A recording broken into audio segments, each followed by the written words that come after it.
Saudi Arabia மற்றும் குவைத்தில் இருக்கிற நண்பர்கள் கவனத்திற்கு, நீங்கள் இந்தியா போகிறதுக்கு பிளான் பண்ணியிருக்கீங்களா? முக்கியமாக இந்த மக்கள் தமிழ்நாட்டுக்கு போகிறதுக்கு பிளான் பண்ணியிருக்கீங்க அப்படின்னா, உங்களுக்கு தான் இந்த வீடியோ ரொம்ப முக்கியமானது. வீடியோ ஸ்கிப் பண்ணாமல் முழுசாக பாருங்கள். இது ட்ராவல் பண்ணுறதுக்கான அப்டேட்டை கொண்டு வந்திருக்கேன் இந்த வீடியோவில். இப்போ குவைத்தில் வாரனால் அதிகப்படியான தாக்குதலுக்கு உள்ளப்பட்டனால இப்போதைக்குன்னு குவைத் ஏர்போர்ட்டு முழுமையாக இயங்கலை. அதனால் குவைத்தில் இருக்கிற மக்கள் நம்ம மாதிரி தமிழ்நாட்டுக்கு போக முடியாமல் ரொம்ப மக்கள் கஷ்டப்பட்டுக்கிட்டு இருக்காங்க.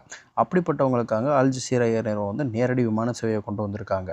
கண்டிப்பாக இந்த வீடியோவை பார்க்குறவங்களுக்கு கண்டிப்பாக இது பயனுள்ளதாக இருக்கும். ஊருக்கு போக பிளான் பண்ணவங்க நண்பருக்கு இந்த வீடியோவை ஷேர் பண்ணுங்கள். குவைத்தை சேர்ந்த அல் ஜசீரா ஏர்லைன் நிறுவனம் நம்ம திருச்சிக்கும் மதுரைக்கும் நேரடியாக விமான சேவையை தொடங்க போகிறோம்னு சொல்லி அறிவிச்சிருக்காங்க அதிகாரப்பூர்வமாக. ஏப்ரல் 7ஆம் தேதியில் இருந்து நம்ம சவுதி அரேபியா தமாமில் இருந்து திருச்சிக்கு விமான சேவையை தொடங்குறாங்க. அதே மாதிரி ஏப்ரல் 16ஆம் தேதியிலிருந்து தமாமில் இருந்து மதுரைக்கு தன்னோட விமான சேவையை தொடங்குறாங்க.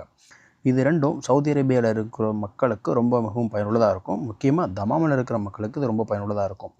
குவைத்தில் உள்ள மக்கள் எப்படி இங்கே வர்றது அப்படிங்கிற நீங்கள் டிக்கெட்டை புக் பண்ணையிலே உங்களுக்கு சவுதி அரேபியா வரதுக்கான டிரான்சிட் விசாவும், நீங்கள் குவைத்திலேருந்து பஸ்ஸு மூலம் தமாம் வர்றதுக்கும் சேர்த்தே டிக்கெட் வழியோடு உங்களுக்கு கொடுத்துட்றாங்க. எக்ஸ்ட்ரா பைசா கிடையாது.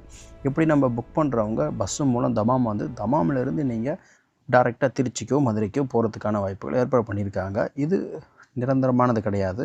இப்போதைக்குன்னு இவங்க டெம்பரவரி அதை பண்ணியிருக்காங்க. ஃப்யூச்சரில் உங்களுக்கு மறுபடியும் குவைத் ஏர்போர்ட் ஓப்பன் பண்ணதுக்கு பிறகு குவைத்திலேருந்தே திருச்சிக்கும் மதுரைக்கும் நேரடியாக போகிறதுக்கான வாய்ப்புகள் அதிகமாக இருக்குன்னு தான் எதிர்பார்க்கப்படுது. இதுபோல் மக்கள் அனைவருமே ரியாத்து எல்லா ஏரியாங்களிலிருந்து நேரடி விமானத்தை எதிர்பார்க்குறோம்.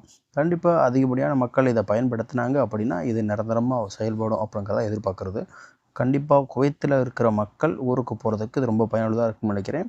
இதே விலையை பற்றி உங்களுக்கு தெரியணும் அப்படின்னா, நீங்கள் அல் ஜசீரா ஏர்லைனோட டைரக்ட் விமான சைட்லேயே போய் நீங்கள் விலை எவ்வளவு அப்படிங்கிறத நீங்கள் கன்ஃபார்ம் பண்ணிக்கலாம். மக்களுக்கு கண்டிப்பாக அது ரொம்ப பயனுள்ளதாக இருக்குன்னு நினைக்கிறேன். மேலும் இதுபோல் ஒரு வீடியோவில் சந்திப்போம். இன்ஷா அல்லாஹ்.